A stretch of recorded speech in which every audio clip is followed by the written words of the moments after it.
Hello guys, welcome back to Scaleweb. In this video, we will learn how to create a pivot table in Google Sheets. So let's begin the video.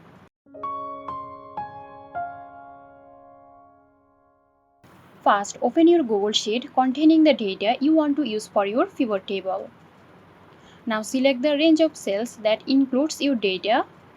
Now go to the Insert menu and select Pivot Table. Now from this box, click Create. Now here you can configure your pivot table by choosing rows, columns, values based on your analysis needs.